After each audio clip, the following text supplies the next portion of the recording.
Booktube, Science Fiction Reads here with recent reads. It's been a while since I've done one of these because I have not been reading much.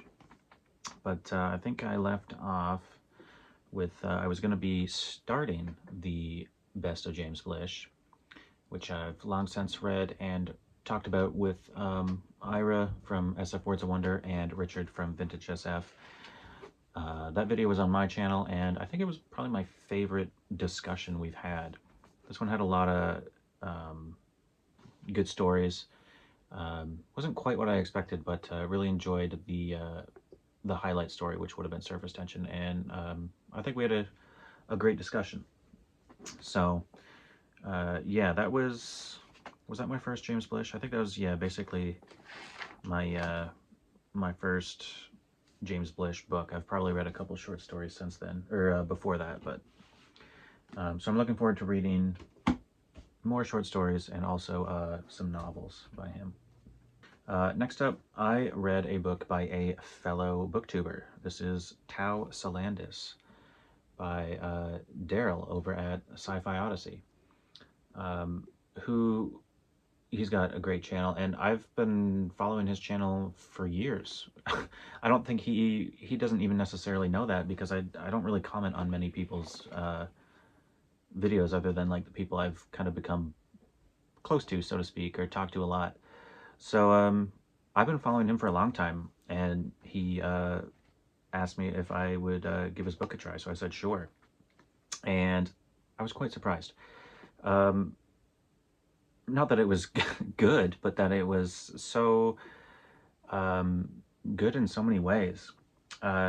Because it's not just a novel, it's more like 5 or 6 short stories that are all interconnected, and each short story is vastly different from any of the other short stories. So Darrel's range is really good. Like space opera, hard SF, first contact, AIs, there's humor. There's kind of, the one story is itself a framing device. Solandis is like this space station orbiting a black hole like trillions of years in the future. It's basically the last thing in our universe. And it's guided by an AI that's just kind of a caretaker of everything on the station, which is really just a repository for information and artifacts. And there's even a cool bit about how, you know, how could some of these artifacts even have been acquired? And the AI kind of reveals that, well, they were lifted out of time and space, and they're kind of like, they're here and there at the same time kind of thing, or they were lifted out of space right before they were destroyed kind of thing. There's a lot of crazy hard SF elements. The first short story, Zero Sum Sunrise, was probably my favorite, and it was just so much hard SF and cyberpunk stuff thrown at you. It was like reading Neil Asher times 2.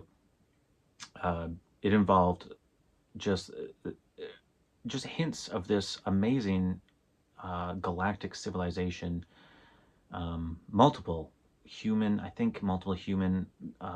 civilizations kind of uneasily coexisting. There's some tension between 2 of them, but one of them is run or kind of governed by these godlike AIs that are even more godlike than Neil Asher and stuff like Neil Asher. Just really cool. They're like AIs that ascended and then became godlike and live outside of time and space. And one of them may be planning something nefarious.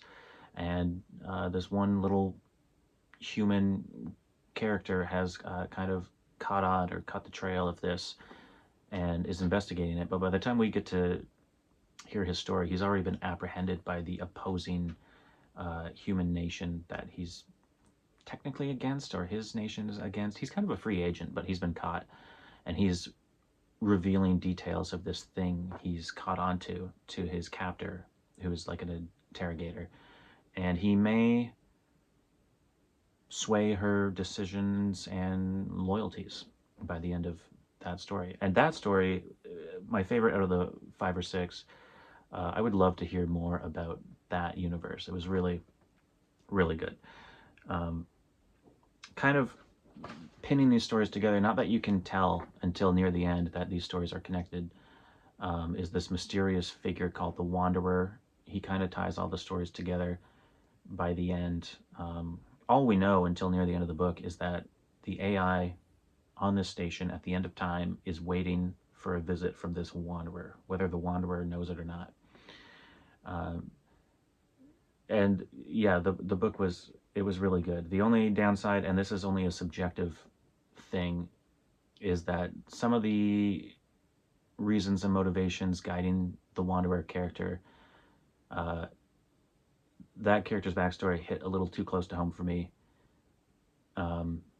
Similar circumstances, which made it hard to read, but it was really, it was really good. Like, Darrel's a great writer.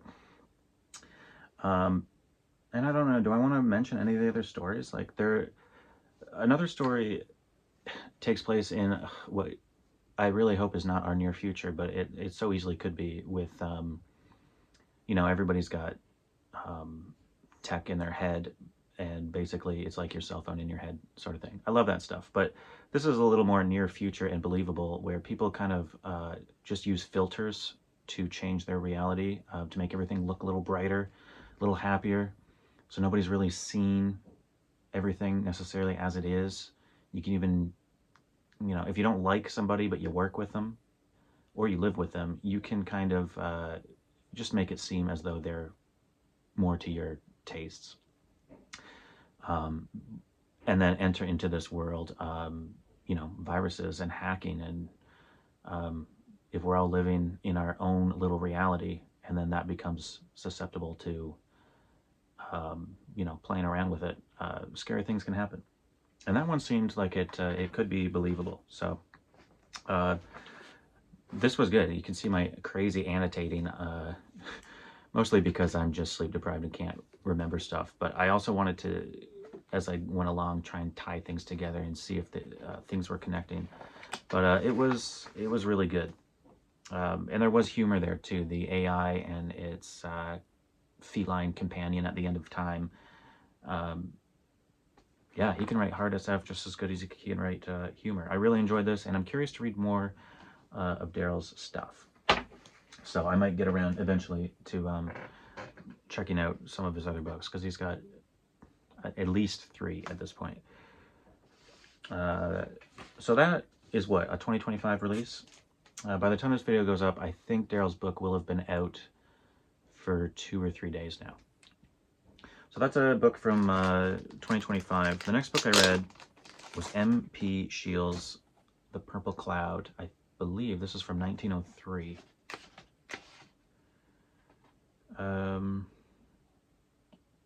Yeah, I'm pretty sure it's from 1903. The copyright does not say that, but it is from 1903.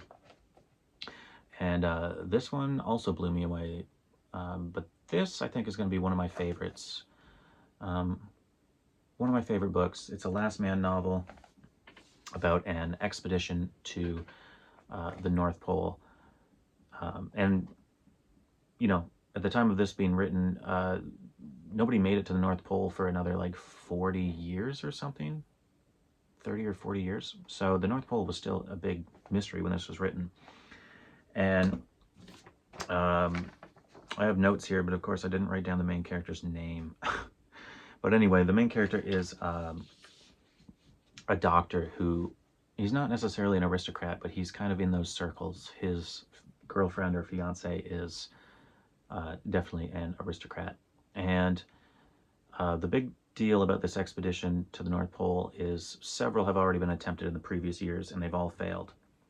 But some rich, wealthy guy passed away, and in his will, he bequeathed his millions of dollars to the first man to set foot on the North Pole. And this is like the first expedition since that, and it's the most well-prepared. And our protagonist's fiance, her cousin is the doctor on this voyage, and she conspires to have him die so her fiance can make it onto the expedition.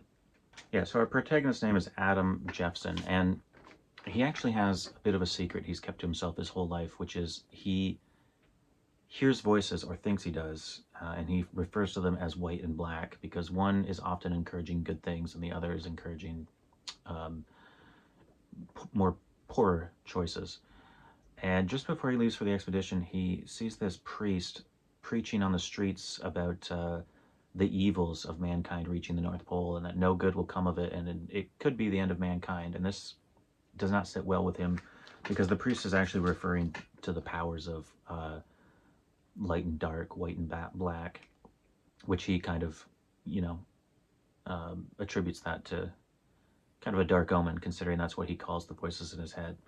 And I should say the whole story starts with the dumbest framing device, which is that years later, or years before, some doctor sends some notes to another doctor about a patient of his who was a medium, and when she was in trance, he wrote down what she saw, and what she saw is the story that's written. That's it. There's no real reason for that framing device. There is one cool thing about it.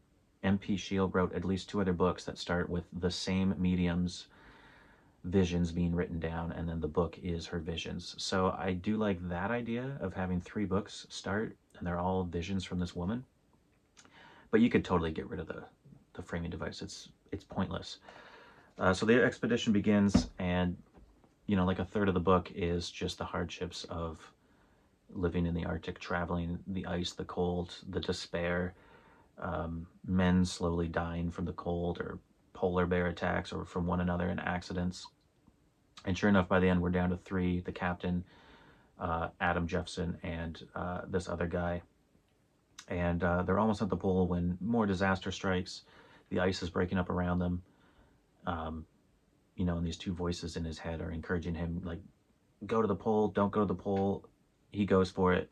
He reaches the pole, and at this point in the book, this is the only insane Lovecraftian moment. Both H.G. Wells and H.P. Lovecraft thought highly of this book. But this is the only like Lovecraftian moment of what he sees at the pole, and I'm not going to spoil it, but he sees something so mysterious and overwhelming, he passes out. And when he wakes up, there's nothing left to do but head back to the ship. And his whole time traveling back, which is, you know, weeks, the other 2 guys that had made it that far, he finds evidence that they did not survive. He pretty much left them for dead because the ice was breaking up. So they died. He heads back to the ship, but during these 2 weeks, there's like a purple fog in the distance, which is mildly mysterious. By the time he gets to the ship, though, it's not where they left it. So they must have thought, you know, the guys didn't make it, we're heading home. So now he's in true despair. He had a bunch of sled dogs, he's slowly killing them and eating them. And he tries to make it to some island he's aware of, and then eventually he'll try to get back to Europe. He does make it to this island he had in mind, you know, weeks, months later, and finds his ship there. All the men on it are dead, and they all seem to have died, frozen in place, whatever they were doing at the time. So that's a huge mystery. And it takes him days to gather the courage to go onto the ship, because he assumes they died from an illness. But he does. He lives on the ship for a while, and the ship's relatively easy to navigate on its own, so he heads back to civilization on his own. And as he passes islands, he sees, and scattered over the ice and stuff, all the animals are dead. As he passes the islands, there's no sign of life. He comes across a couple other ships. All the people are dead on them. And of course, by the time he reaches Europe, he comes to realize everyone's dead. And there's always this faint, blossomy smell, peachy smell, and he attributes this to the purple gas that he can see. And then the book really starts. You know, at this point, we're halfway into the book. And he's just traveling around Europe. He finds newspapers, and, you know, the last newspapers published are all talking about this mysterious cloud. Wherever it passes, people are dying. And it eventually got everybody. So he comes up with the idea, well, I'm going to search caves, people had, lots of people, especially in around the UK area, parts of Europe had the most advanced warning. Some of those people would have hidden in caves, made airtight spots. So he finds some maps for all local caves and spends a couple years searching caves. And he does find people in some caves, but it didn't work out. They all died. And he finds lots of evidence of rioting and just human on human violence. And this really throws him into despair. And at this point, the book just becomes a character study, and he comes to believe that humanity deserved to die, and also that it's his fault. That priest was onto something. Reaching the pole did unleash something and destroyed all life on Earth. So yeah, he spends the next few years traveling around by train, car, whatever he can find, falls into despair, and just starts burning cities, burns London down, other cities. Eventually he makes it to an island somewhere, I think near Greece or something, and he decides, okay, I'm going to dedicate my life to building a palace, in honor of God. I'm going to devote my life to God as the one last act of humanity. And then the craziest thing I thought was the next line is 17 years later. He's writing all this in a book, basically. Even though a medium witnessed all this, the whole story is actually from a notebook that the guy wrote everything in, that our character Adam Jeffson wrote in. So 17 years later, and in 2 pages, you get this mad stream of consciousness rant about what happened in those 17 years, why he didn't write anything. He talks about losing faith in his project multiple times, traveling the world again and burning cities down in despair, and falling into hedonism, and then back into some sort of religiousness, and back to his monument to build his palace of gold and all this stuff. And he's just slowly going insane, and he stops hoping to find other survivors and starts fearing meeting other people. At this point, it's been 20-something years. He's terrified of the idea of another human being popping up. And so he makes it to, I think it's in Constantinople. He, again, burns the city down, which caves in this Turkish palace. And it turns out in the basement of this palace was this woman who I think was born there. This woman was imprisoned down there, but she was pregnant at the time. And the woman survived, gave birth, raised the child, died from something. This was a huge palace basement complex with lots of wine and food and stuff.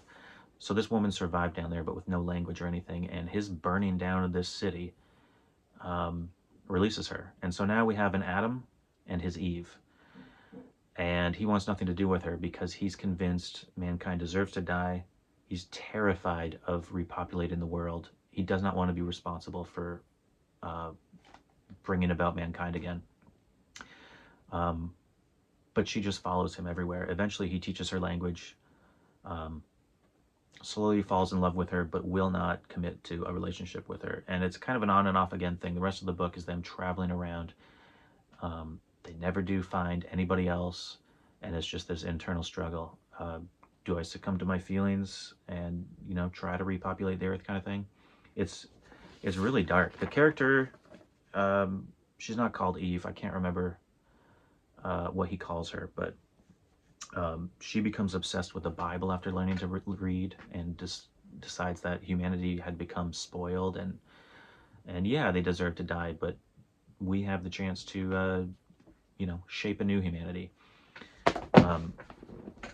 It was really good, and actually the whole Lovecraftian moment at the pole was kind of weird. I don't know why that was in there, and you never do know.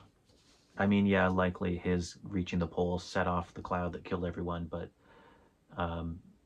it's never an absolute given. And I think in the newspapers there was theories that some volcanoes had gone off, and that's where the gas came from.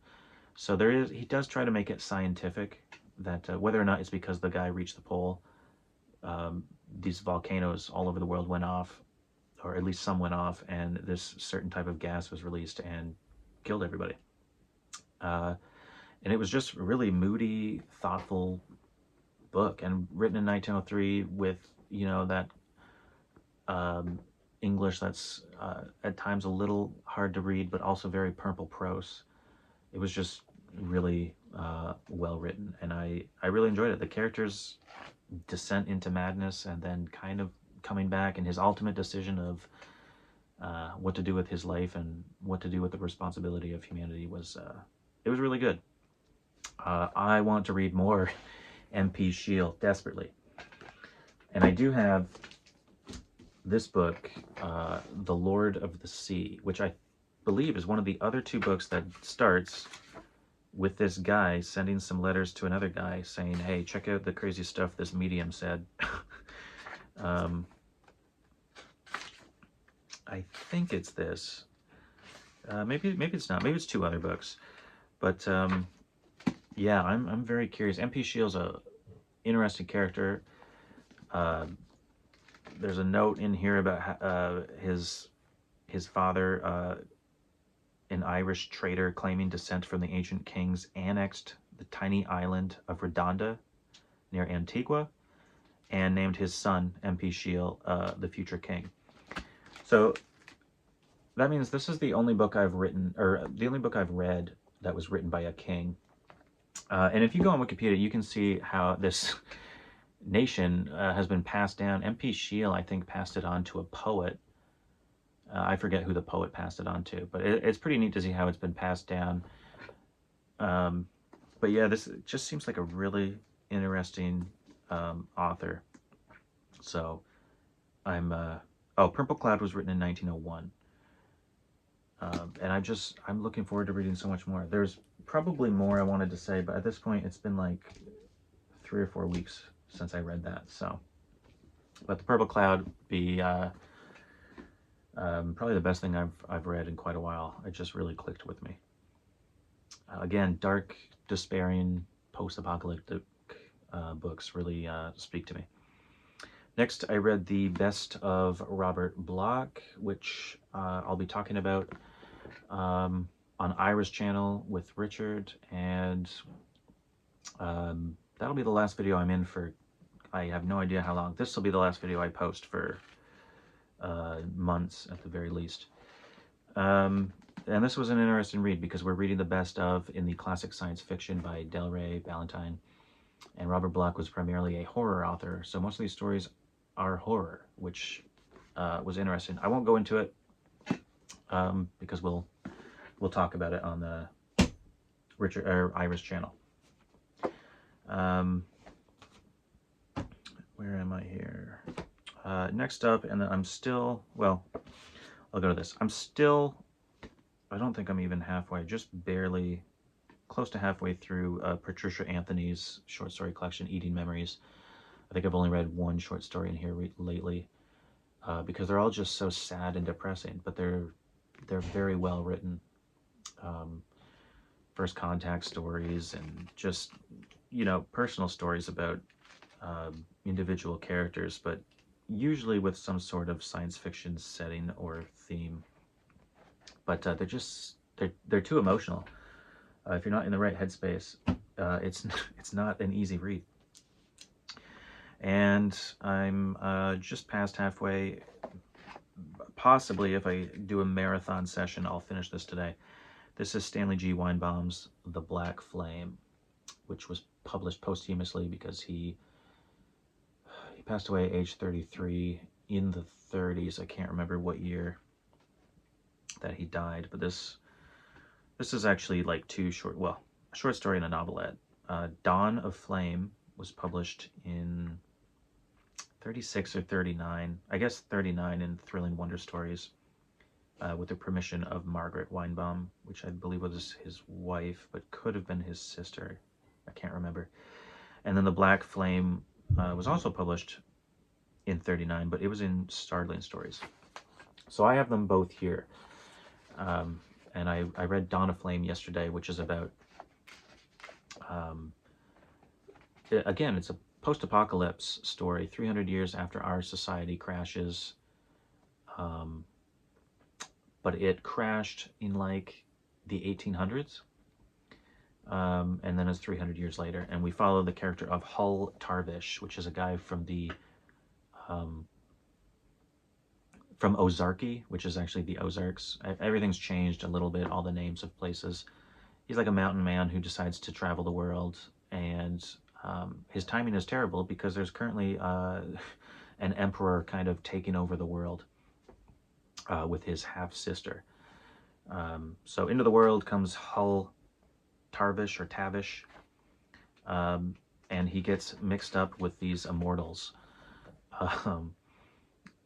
As it's kind of like, this is the point where it's kind of like the second enlightenment of humankind. After this apocalypse, humanity is rebuilding, but a couple people stumbled on atomic power and immortality, and this guy who becomes immortal with his half-sister starts forming an empire and just taking down all these, well, not really taking down, subsuming or taking over these small communities. But he doesn't do it violently, because he's immortal with atomic power and all these weapons and this force behind him. Most small nations just bow down to him, and it's really like a benevolent takeover. His half-sister, however, Black Margot or Black Margaret, is not really interested in world conquest, and she's becoming bored with immortality. And she runs into Hull Tarvish and kind of plays around with him. Since she's bored, I get the feeling this is not the first guy she's kind of wound around her finger and started manipulating. But just for fun, she manipulates him into inadvertently committing treason on these people he's met and become close with, and kind of screwing with him. But in the end, he manages to avoid death from her. It's really cool, the interactions, the dialogue between characters. Weinbaum, I've read the best of Stanley G. Weinbaum, and if I didn't have to read this again with Ira and Richard, I'd be reading it again right now because he's so damn good. But Weinbaum was just so far ahead of his time. I've really only read his short stories from this, his science fiction. I mean, this is definitely science fiction, but it's also just a post-apocalypse story with characters. It's like two character studies. And it's really interesting to see this somewhat simple guy interact with this bored immortal who couldn't care less about the world conquest she's engaged in. And that was a good short story. Now, what I didn't realize is the second part of the book, The Black Flame, takes place like 500 years later. Hull Tarvish is long gone. And that's sad because I liked Hull Tarvish. We have a new character, a guy named, I think, Tom Connor, who got the electric chair in our society in 1800s, maybe 1900s. Did they have the electric chair in the 1800s? I don't know.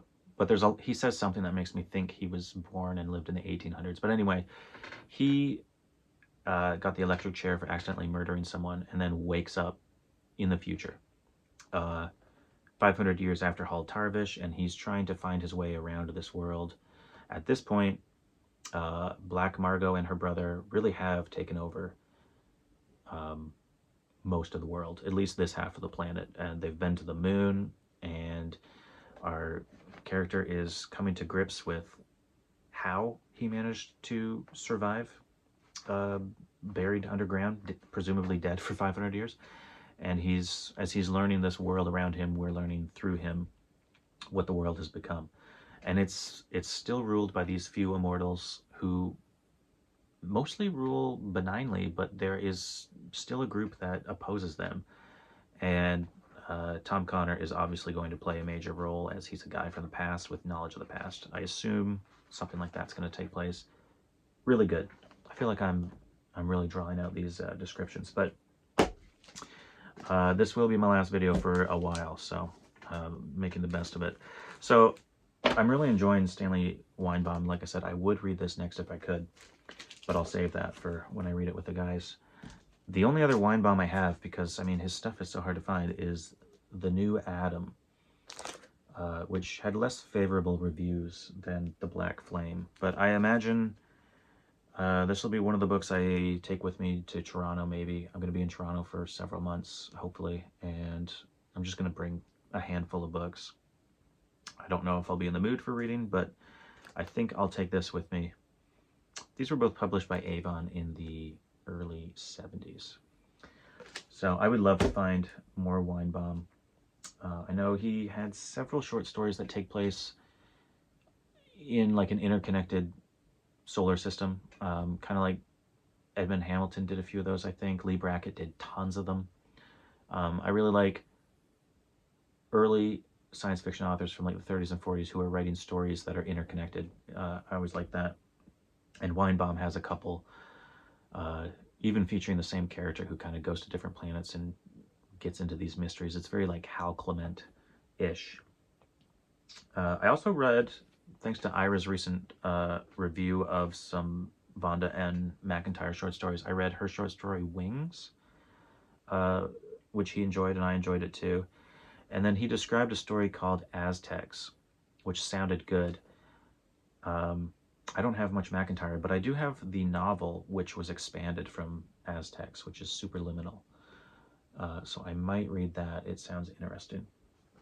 And because we read The Best of Robert Bloch, and because I read the MP Shiel, I'm kind of in the mood for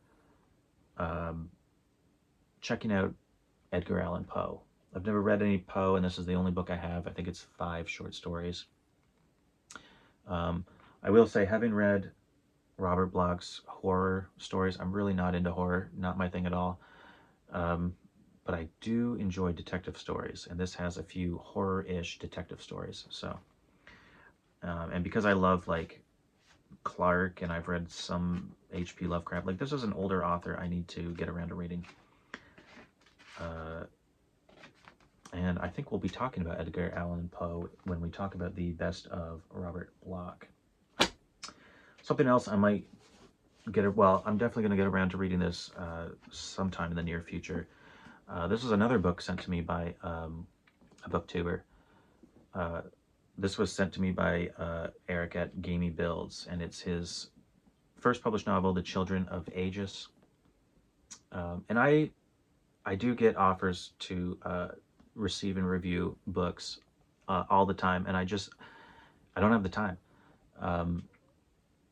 But sent to me from 2 booktubers, one of who I've been following for years. Gamey Builds is interesting because his channel is building dioramas and small models that are highly detailed, and they all build on the world building of this world he's created. So he's even got a model of this guy here, which I look forward to reading. I have read the little prologue, and it does involve this guy, and you can actually watch him make a video, or watch his video of him making this character. So that's pretty cool. So Eric sent me a few things, actually, so it's pretty cool, and I really look forward to checking that out. So that'll probably be another one I take to Toronto with me. And I think that's it. Like I said, I got a few ideas for what to read next, but that's about it. I will be relocating to Toronto in like a week from now, because our son will be born at Sick Kids, and I have no idea when I'll be back home or when I post again. If all goes well, a few months from now. Otherwise, I don't know. So I think my last appearance on BookTube will be on Ira's channel when we talk about the Best of Robert Bloch, and that'll probably be the last Best of video we do for a while, maybe. I don't know. It's all up in the air. Just trying to remain positive, and I'll still be creeping around on BookTube watching people's videos and stuff. And yeah, as always, thanks for watching. See you all eventually in another video, and yeah, thanks for watching.